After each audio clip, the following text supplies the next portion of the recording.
나이가 들면 들수록 새로운 것을 받아들이는 것과 새로운 도전을 하기가 쉽지가 않죠. 그래서 대부분은 그것을 하지 않고 있는 그대로 살려고 합니다. 그런데 사람들은 모두 젊게 살기를 바라고 젊어지기를 바라죠. 그래서 나이가 든다는 것은 어디서 할 수 있을까요? 나이가 드는 사람이 좋아하는 말이 있죠. 이쁘십니다. 이런 거 좋아해요? 잘생기셨네요. 이런 것도 좋아하지만 어떤 거 좋아하죠? 동안이네요. 어우, 젊으시네요. 나이보다 훨씬 젊어 보이십니다. 하면 좋아하지 않습니까?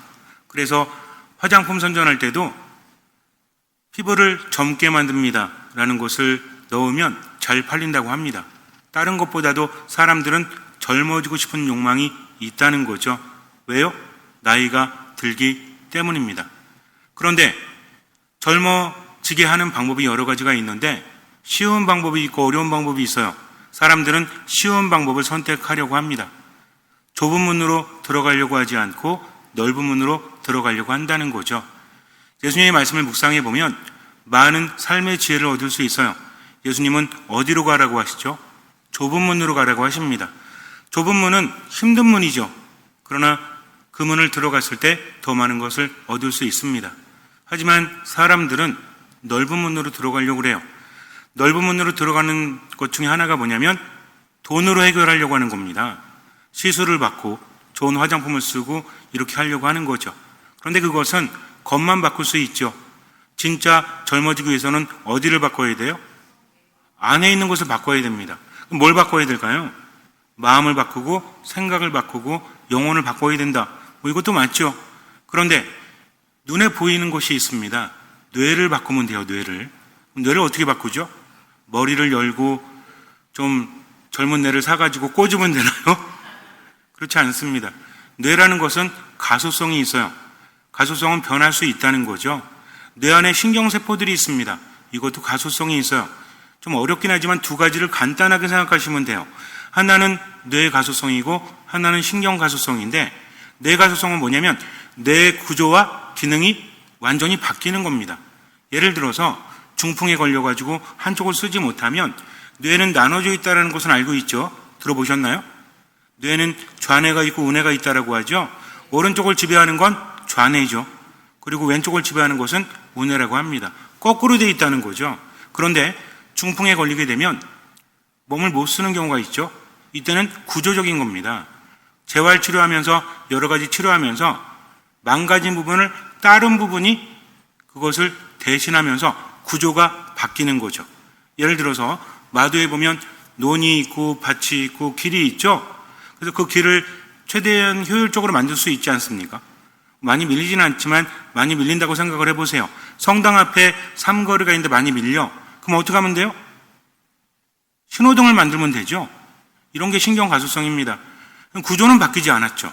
그런데 대대적인 계획을 하고 논을 길로 만들고 밭을 논으로 만들고 말은 안 되지만 그렇게 합니다. 이건 뭐예요? 구조가 바뀌는 거죠. 기능이 바뀌는 겁니다. 어떤 게 더 큰 거죠? 뇌가 바뀌는 게 더 큰 거예요. 그리고 신경 가소성은 조금 그 하위에서 이루어지는 거다. 뭐가 있죠? 우리가 뭔가를 암기하거나 배울 때 신경 가소성이 일어나는 거죠.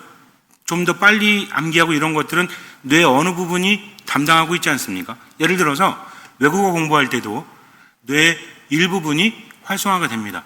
모국어가 따로 있고 또 제2외국어, 제3외국어 이런 게 있잖아요. 우리는 생각을 뭐로 하죠? 모국어로 합니다. 어떤 사람이 영어나 불어나 이런 것들을 열심히 하면 다른 부분이 활성화된다는 거죠. 그런데 사고가 났어요. 그래서 그 부분을 다치게 되면 언어 능력을 잃어버릴 수도 있다는 겁니다. 그래서 어떤 뇌의학자가, 신경외과 의사죠. 뇌의사가 이렇게 말했대요. 미국에 살고 있는 멕시코 출신의 사람에게 말을 했대요. 당신은 영어를 잃어버리고 싶으세요? 아니면 스페인어를 잃어버리고 싶으세요? 라고 물었다고 합니다. 이 사람이 자기는 미국에 살고 있지만 원래는 그 나라 사람이 아니잖아요. 그래서 나는 스페인어를 쓰고 싶습니다라고 말을 했대요. 멕시코인지 멕시코가 스페인어를 쓰나요? 잠깐 제가 생각이 잘 안 나는데 멕시코인지 스페인인지 모르겠지만 어쨌든 히스패닉계 그 사람이었는데 이 사람이 말하기를 내가 미국에 살고 있지만 내 뿌리는 스페인어이기 때문에 그걸 잃어버리고 싶지 않습니다 라고 말을 했대요. 왜냐하면 뇌 안에 종기가 있는데 드릴로 파고 들어가야 된대 이거를. 그러면 드릴이 파고 들어가면 그 부분을 잃어버리지 않습니까? 그러니까 선택을 하라는 거죠. 너는 영어를 잃어버릴래? 아니면 스페인어를 잃어버릴래? 그랬더니 이 사람이 나는 영어를 잃어버릴래요 라고 해서 수술하고 났는데 영어를 못한대요. 스페인어만 한다고 합니다. 미국에서 오래 살았음에도 불구하고 영어를 못하는 거죠. 왜? 언어 영역을 담당하는 그 부분이 손상되었기 때문입니다. 그 다음에 이 사람이 영어를 또 배워요. 그런데 다른 사람보다 더 빠르게 배울 수 있었고, 왜 그럴까요? 미국에 살고 있었기 때문이죠. 써야 되니까. 이런 게 있다고 합니다. 한국에서 아무리 영어를 공부해도요, 늘기가 쉽지 않아요. 근데 미국에 가면 어때? 빨리 늘죠. 왜요? 뇌가 인식하기 때문입니다. 뇌라는 것은 생존 본능이 있다라고 그랬죠. 내가 여기서 영어를 잘 못하면 살기 힘들고 위험할 수 있으니까 빨리 배워야 되겠다라고 해서 영어 습득을 빨리 한다고 합니다. 근데 놀라운 것은 한 1년 정도 있다가 한국에 오잖아요. 그러면 빠르게 잊는데요. 참 신기하지 않습니까? 뇌는 적응을 한다는 거죠. 문제는 뭐냐면 이 뇌 가소성, 신경 가소성이 어릴 때는 활발하게 이루어집니다. 그래서 새로운 것들을 받아들이기가 쉬운 거죠. 처음에는 잘 이해하지 못해도 아이들이 어학을 하거나 또는 공부를 하거나 또는 악기 연주를 배우면 어른들보다 처음에는 천천히 늘죠. 근데 시간이 지날수록 어른들보다 빨라집니다. 그래서 아이들이 피아노 배울 때 뭐라고 그래요? 야, 너 커서 피아니스트 될래? 라고 하잖아요. 그럼 얘가 자라서 피아니스트 되는 데까지 얼마나 걸릴까요? 한 10년 정도 걸리지 않겠습니까? 근데 50 먹은 어른이 피아노 치면 옆에서 뭐래요? 피아니스트 될래요? 라고 물어보지 않죠. 취미생활로 하나보다라고 합니다. 50부터 시작해서 60대 피아니스트가 되는 사람이 있을까요?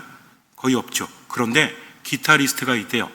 기타가 피아노보다 쉬워서가 아니라 어떤 사람이 50이 넘어서 기타를 열심히 쳤대요. 하루에 10시간 넘게 쳤다고 합니다. 그리고 나서 10년 정도 지났을 때 이 사람은 세계적으로 굉장히 유명한 기타리스트가 되었다고 하죠. 뭐가 변한 거죠?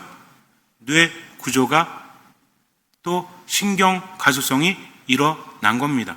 문제는 뭐예요? 이게 무지하게 어렵다는 거죠. 아무나 할 수 있는 것은 아니라는 겁니다. 뇌가 젊어지면 외모도 젊어진다고 합니다. 이건 돈이 안 들죠. 근데 어떤 게 더 쉬워요? 이 1, 2년에서 되는 게 아닙니다. 꾸준히 해야 되는 거죠. 우리는 어떤 생각을 하죠? 그냥 돈 들이고 말지 뭐. 뭐 바꾸면 돼? 피부 바꾸고 얼굴 좀 땡기고 그러면 되죠. 그러나 안에 있는 것이 젊어지지 않으면 그게 별로 바뀌지 않는다. 그럼 도대체 왜 그러는 걸까요? 성경을 이해하게 되면 삶의 많은 지혜를 얻게 된다라고 여러분에게 말씀을 드렸습니다. 예수님 말씀하십니다. 어린아이처럼 되지 않으면 하늘나라에 들어갈 수 없다. 하느님의 신비는 어떤 이들에게? 철부지들에게 드러나 있다라고 하죠. 하느님께서는 그렇게 드러내 보이신다고 합니다. 반대로 지혜롭다는 자들, 슬기롭다는 자들에게는 감추신다고 하세요. 그러면 이 사람들의 특징이 뭘까요? 스스로 지혜롭다고 하고 스스로 슬기롭다고 하는 사람들은 변하려고 하지 않는 사람들입니다. 그래서 새로운 것을 받아들이려고 하지 않는다. 우리는 어떤 존재죠? 어린이와 같은 존재입니까? 아니면 어른과 같은 존재입니까? 그냥 어른이지 뭐. 새로운 거 안 하잖아요. 시도조차 안 하죠. 그러니까 늙어지는 겁니다. 젊어지고 있어는 어떻게 해야 돼요? 새로 하시면 돼. 내일부터 영어 공부하시면 돼. 내일부터 악기 배우시면 돼. 얘기해도 아마 안 하실 거예요. 근데 그런 거 하지 않더라도 말씀 안에서 새롭게 되려고 노력을 해야 한다는 겁니다. 우리는 세례 때 이미 죽었죠. 그리고 하루하루 새롭게 살 수 있도록 듣는 마음을 가지고 있다는 겁니다. 근데 듣는 마음으로 하루하루 살지 않으면 나도 모르는 사이에 모든 것들이 새롭게 되지 않는다는 거죠. 그래서 내 삶이 변하지 않는 것은 새롭지 않기 때문이다. 성당에서 보잖아요. 애들이 이사 올 때는 물론 우리 성당에서는 애들이 별로 없지, 거의 없죠. 어린이 미사가 없으니까. 근데 애들이 들어오잖아요. 애들은 아무 데나 앉아요. 어른들은 자기 자리에 앉아요. 인간의 삶은 연결되어져 있기 때문에 하나가 바뀌면 두 개가 바뀐다는 거죠. 근데 하라고 하면 해요, 안 해요? 어른들은 지겹게 안 해. 아이들은 하라고 하면 합니다. 왜? 신뢰하기 때문이죠. 고집 있는 사람은 자기가 고집이 있다라고 말하지 않습니다. 사실 저도 여기니까 이렇게 말하는 거지, 다른 본당에 있으면 저도 꼰대야. 그래서 말하기가 쉽지 않아요. 그래도 하느님께 감사하는 게 뭔지 아세요? 그나마 젊어. 우리 본당은 어르신들이 많아가지고 제가 제 동기 신부들과 비교해서 아주 젊어요. 그 점 감사드립니다. 젊게 살게 만들어줘가지고. 어쨌든 중요한 건 뭐냐면 하느님께서 우리에게 원하시는 건 뭐다? 어린이처럼 되는 거다. 그래야만 하나님 나라에 들어갈 수 있기 때문에 하느님은요, 아브라함과 모세에게도 움직이라고 하십니다. 이 사람들은 나이가 많았거든요. 그럼에도 하느님 믿고 사는 거죠. 언제만 사는 거예요? 오늘만 살아가는 겁니다. 내 뇌를 바꾸는 데 있어서, 내 삶을 바꾸는 데 있어서 중요한 게 뭐냐면 이전의 삶에 묶여있지 말라는 거죠. 오늘을 살아가는 겁니다. 여기서 중요한 게 어떤 마음이에요? 듣는 마음이라는 거죠. 하느님께서 말씀하시면 그것을 마음으로 듣고 실천하다 보면 새로움이 펼쳐지고 그 안에서 우리는 체험을 하게 돼요. 그러면서 점점 마음이 젊어지고 영혼이 젊어진다는 거죠. 요한복음을 보면 기적이 7개 나온다고 있죠. 요한복음은 매우 어렵습니다. 그러나 요한복음은 묵상을 깊이 할수록 와닿는 게 굉장히 많아요.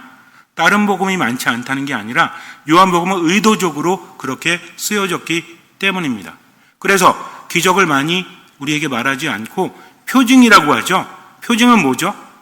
물론 기적이 표징이긴 하지만 표징은 뭐냐면 그 기적 자체가 중요한 게 아니라 그것이 담고 있는 의미가 중요하다는 거죠. 역사라는 것이 왜 중요하죠? 옛날에 누가 살았고 누가 죽었고 이거 아는 게 중요합니까? 그렇지 않잖아요. 옛날에 어떤 일이 있었고 사람들이 어떻게 했는지. 역사라는 것은 우리가 보고 배우고 언제를 바꾸는 거예요? 지금을 바꾸는 겁니다. 그러면서 언제가 바뀌는 거죠? 미래가 바뀌는 거죠. 근데 역사를 보면 어때요? 세상에 새로운 게 없어. 옛날에도 이랬고 지금도 이렇다는 거죠. 여러분들 들어보셨는지 모르겠지만 그리스의 어떤 동굴에 몇천 년 전에 쓰여진 글 중에 이런 게 있대죠. 요즘 젊은 것들은 왜 그런지 몰라 라는 게 쓰여 있다고 합니다. 몇천 년 전에 쓰여 있었죠. 지금도 그러잖아요. 젊은 사람들은 왜 그런지 몰라 라고 말하지 않습니까? 그러니까 역사를 봐도 바뀌는 게 별로 없어요. 중요한 건 뭔지 아십니까? 내가 바뀌어야 한다는 거죠. 근데 우리는 쉬운 걸 선택해. 누가 바뀌기를 바래? 다른 사람이 바뀌기를 바래요. 그리고 환경이 바뀌기를 바래요. 누가 바뀌어야 됩니까? 내가 바뀌어야 된다는 거죠. 그러면 스스로 바꾸십시오. 돼요, 이게? 바꾸고 싶은 열망은 있는데 어떻게 바꿔야 될지를 모른다는 거죠. 제가 뭐라고 그랬죠? 생각을 바꾸고 기분을 바꾸고 그리고 내가 지금 할 수 있는 힘을 바꿔라. 실천력을 바꿔라. 근데 이 중에서 가장 쉬운 게 뭐라고 그랬죠? 생각 바꾸는 겁니까?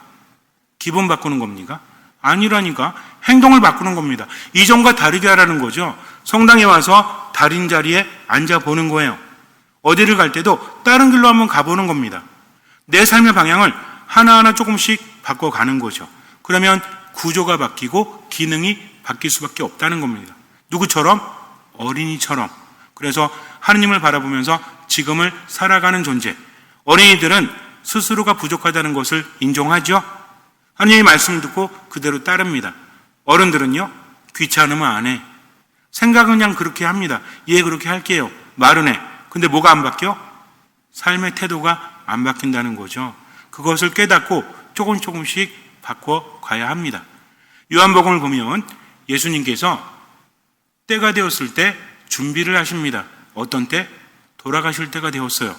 예수님 그것을 알고 계시죠? 그러면서 이제 구분을 하십니다. 예수님께서 길을 가시는데 태생 소경을 만납니다.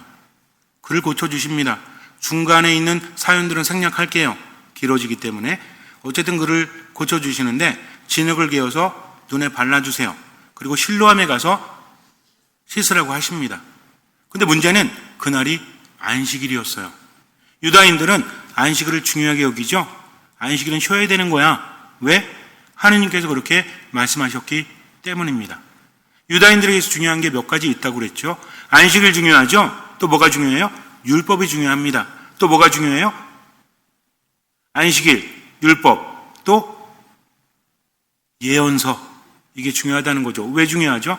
하느님께로부터 왔기 때문입니다. 지금도 이스라엘 사람들은 안식일을 철저하게 지킵니다.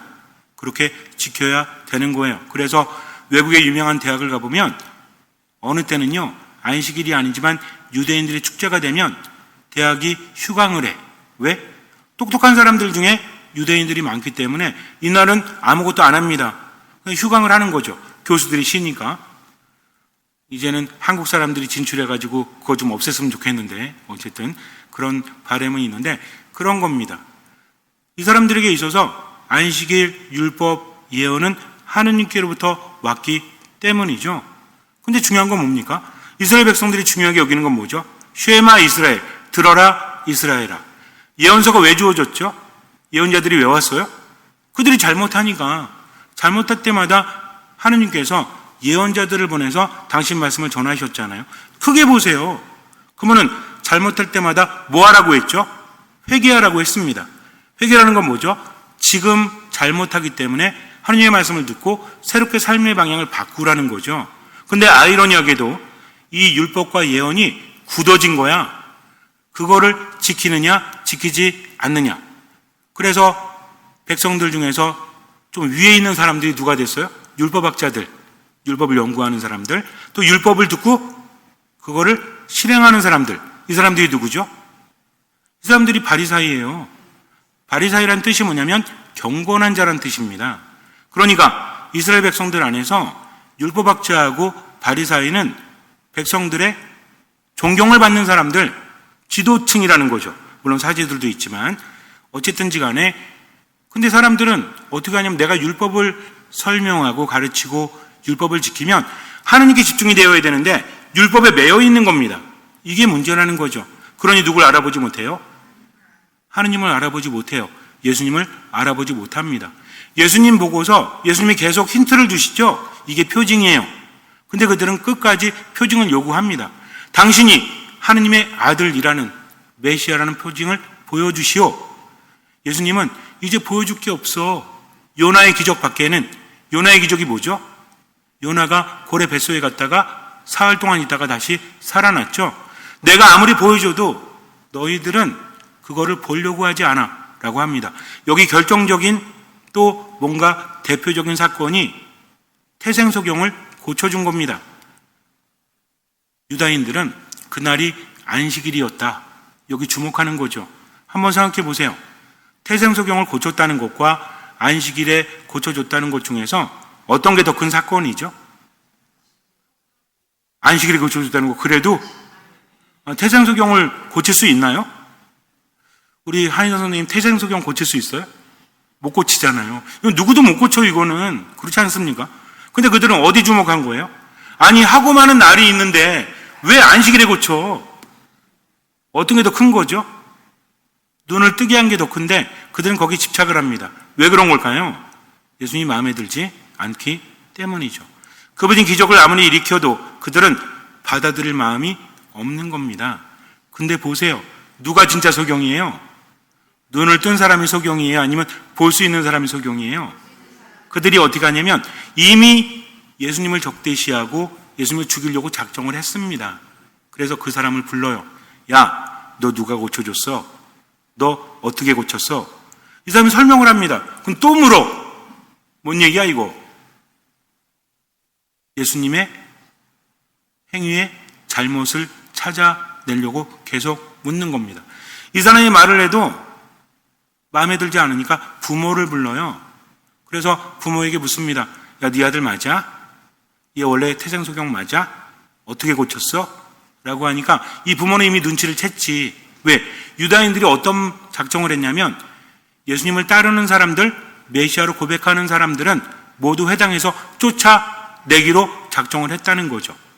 유대인들 공동체 안에서 회당에서 쫓겨난다는 것은 더 이상 그 마을에서 온전히 살아가지 못하는 겁니다. 이렇게 마음을 먹었으니 두렵죠? 그러니까 뭐라고 하는지 아세요?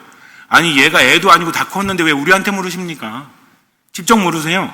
회피한 거죠. 그를 또 부릅니다. 또 물어요. 그때 뭐라 했는지 아세요? 아니 왜 이렇게 관심이 많으십니까? 혹시 당신들도 그분의 제자가 되고 싶은 겁니까? 그들이 화를 냅니다. 뭔 소리야? 우린 모세의 제자야.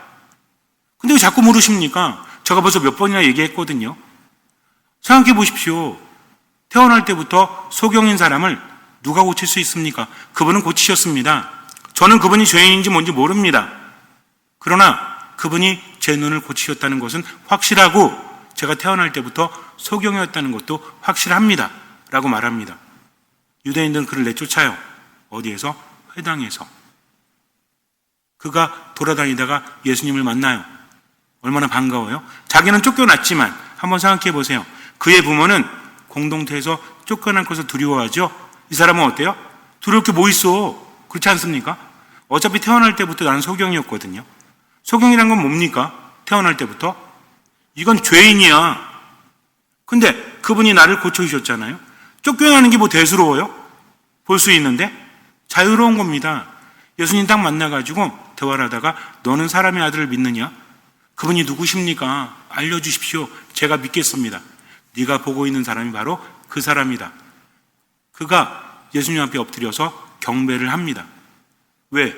그분을 메시아로 받아들이는 거죠. 근데 유다인들은 어때요? 와가지고 예수님을 돌로 치려고 그래. 근데 돌로 칠 수 없죠. 왜?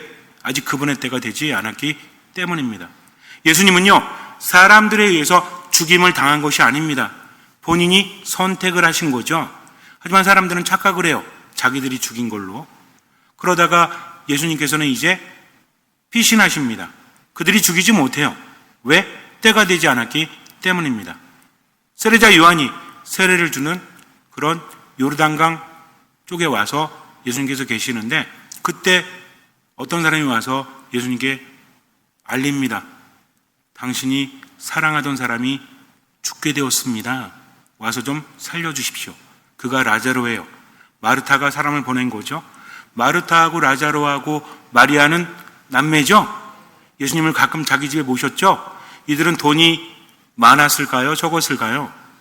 아마 많았던 것 같아. 사람까지 보내는 거죠. 뭔가 장사수완이 대단한지 모르겠지만 뭐 알려진 게 없지만 어쨌든 예수님을 모실 정도로 그렇게 좀 풍족하게 사는 사람들이었던 것 같아요. 예수님이 그 말을 듣고 안 가십니다. 제자들이 옆에서 그러죠.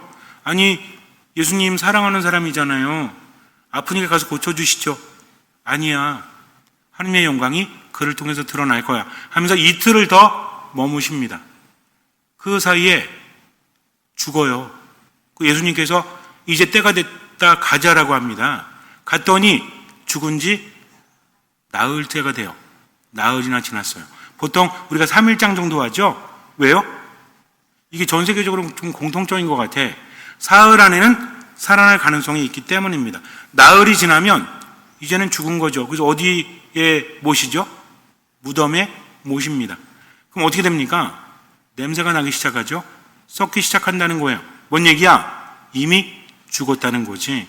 근데 예수님께서 오셨을 때 마르타가 예수님 보면서 울죠. 말합니다.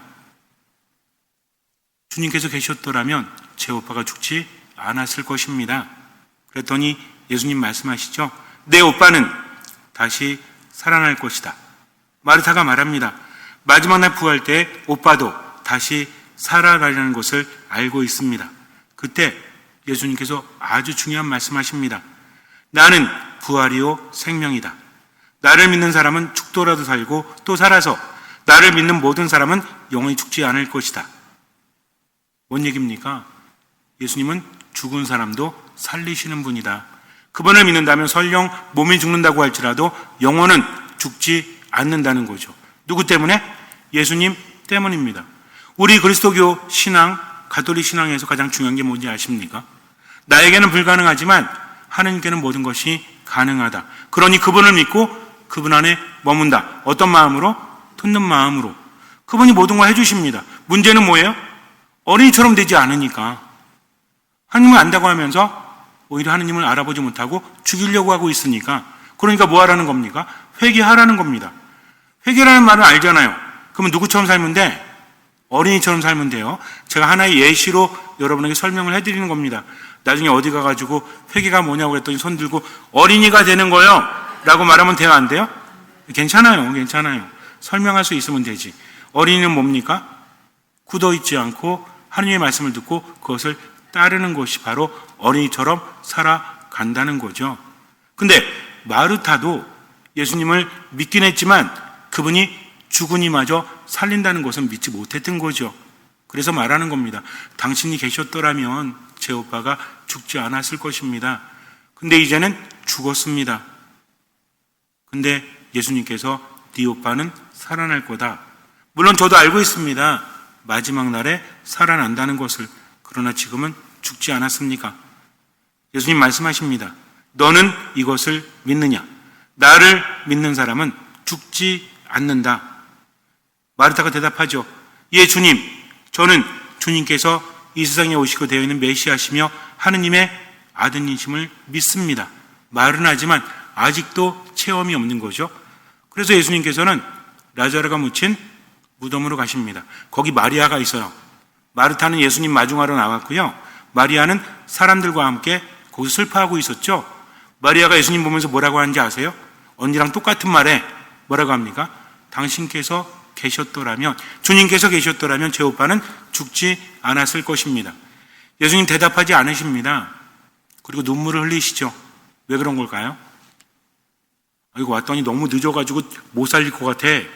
그러니까 괜히 미안하기도 하고 마음도 아파하고 우시는 거예요? 아닙니다. 마음이 북받치시는 거죠. 왜? 사람들의 슬픔을 보고. 예수님은 라자로 살릴 수 있으십니다. 그분이 마음 아파하는 건 뭐예요? 스플랑크니 조마에. 뭐라고 그랬죠? 단장, 애간장이 녹는. 사람들이 슬퍼하는 걸 지켜볼 수가 없는 겁니다. 그래서 그분은 눈물을 흘리시는 거예요. 사람들이 뭐라고 그랬죠? 야, 진짜 라자로 사랑했나 봐. 저렇게 울고 있네. 동상이몽이죠. 다른 생각을 합니다. 그때 예수님께서 돌을 치우라고 하십니다. 그때 마르타가 뭐라는지 아세요? 아니, 이미 썩어서 냄새가 납니다. 이미 늦었습니다. 아니야, 치워. 그리고 라자로야, 나오너라. 그랬더니 천으로 감겨 있었던, 몸이 천으로 감겨 있었죠. 얼굴은 수건으로 덮어져 있었죠. 나옵니다, 이렇게. 뭐야, 이 좀비야? 아니죠. 새로 살아난 거죠. 누구 때문에? 그분의 한 말씀 때문에. 자, 보세요. 예수님을 믿습니다. 우리도 다 믿어요. 믿으니까 이 자리에 나온 거죠. 근데 믿음이 깊지 않을 수도 있죠.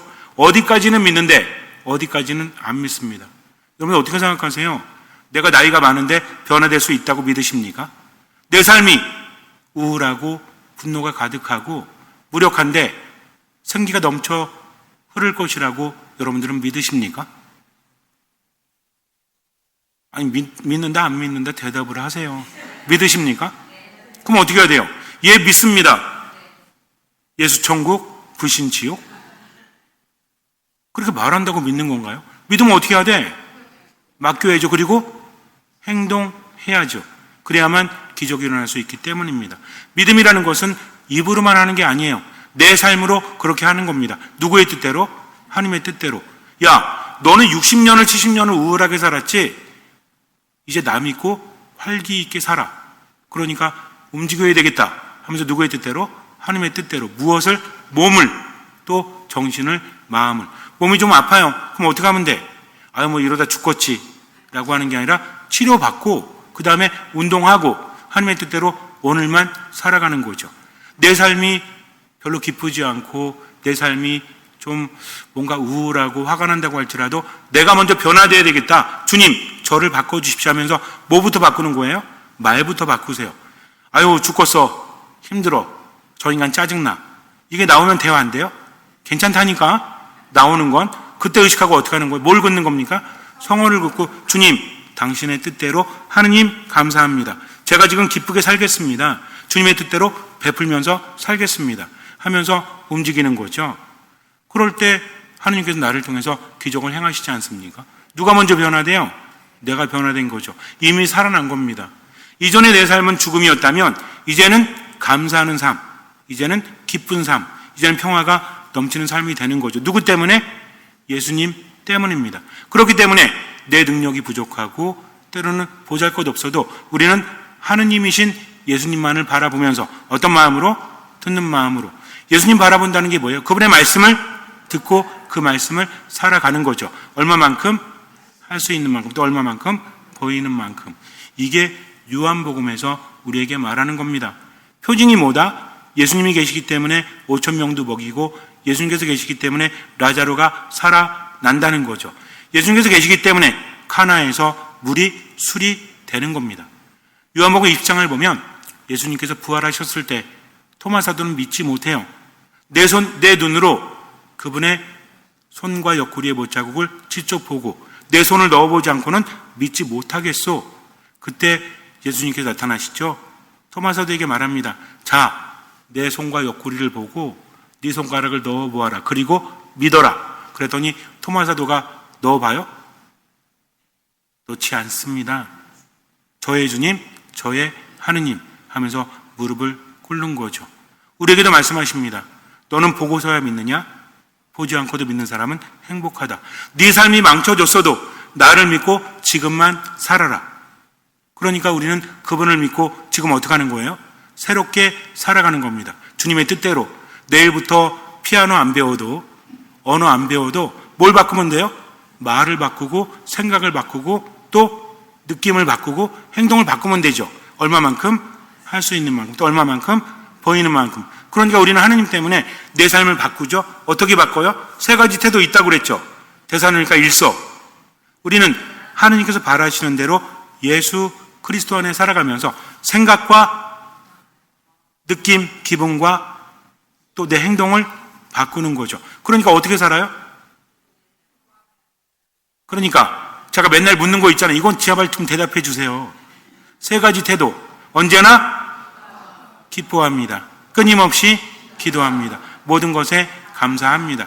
여러분들 앞으로 안 바뀌시면 저 안식년 갈 거예요. 그러니까 뭐가 바뀌면 돼? 다른 거 안 바뀌더라도 최소한 자리라도 바꾸라고요. 그거 안 하면 오늘 독서가 뭔지 복음이 뭔지 이것만이라도. 미사 끝나고 오늘 독서 뭐예요? 글쎄다. 복음 뭐야? 잘 모르겠는데요. 이거 의미 없다니까. 매일 똑같이 성당에 나와서 똑같이 앉아있지 말고 어떤 미사인 것처럼, 처음 미사인 것처럼, 유일한 미사인 것처럼, 마지막 미사인 것처럼. 독서가 뭔지 기억이 안 나면 하루에 3번 읽던 거 4번 읽으세요.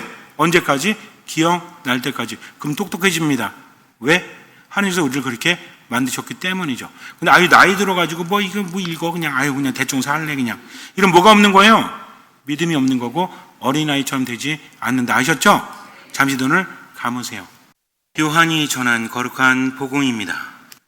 그때 많은 유다인이 마르타와 마리아를 그 오빠 일 때문에 위로하러 와 있었다. 마르타는 예수님께서 오신다는 말을 듣고 그분을 맞이하러 나가고 마리아는 그냥 집에 앉아 있었다. 마르타가 예수님께 말하였다. 주님께서 여기에 계셨더라면 제 오빠가 죽지 않았을 것입니다. 그러나 하느님께서는 주님께서 청하시는 것은 무엇이나 들어주신다는 것을 저는 지금도 알고 있습니다. 예수님께서 마르타에게 내 오빠는 다시 살아날 것이다 하시니 마르타가 마지막 날 부활 때 오빠도 다시 살아나리라는 것을 알고 있습니다 하였다. 그러자 예수님께서 그에게 이르셨다. 나는 부활이요 생명이다. 나를 믿는 사람은 죽더라도 살고 또 살아서 나를 믿는 모든 사람은 영원히 죽지 않을 것이다. 너는 이것을 믿느냐? 마르타가 대답하였다. 예, 주님, 저는 주님께서 이 세상에 오시기로 되어 있는 메시아시며 하느님의 아드님이심을 믿습니다. 하느님 믿고 지금을 기쁘게 사십시오. 기도하며 사십시오. 감사하며 사십시오. 내가 대단하기 때문이 아닙니다. 나이가 들고 보잘것없어도 능력이 없어도 하느님께 나와 함께 하시기 때문이죠. 예수님 말씀하십니다. 하느님께는 모든 것이 가능하고 믿는 사람에게는 모든 것이 가능하다라고 하십니다. 그러니까 하느님께 모든 것이 가능한 거죠. 우리는 그분을 믿기 때문에 가능한 겁니다. 하느님께 맡기고 지금을 바꾸십시오. 기뻐하십시오. 기도하십시오. 감사하십시오. 그리고 평화와 행복을 청하면서 하나님의 뜻대로 듣는 마음으로 베푸면서 지금은 살아가십시오. 미사, 말씀, 기도 안에서 주님께서는 그 믿음을 보시고 우리 삶에 놀라운 기적을 일으켜 주실 것입니다. 아멘.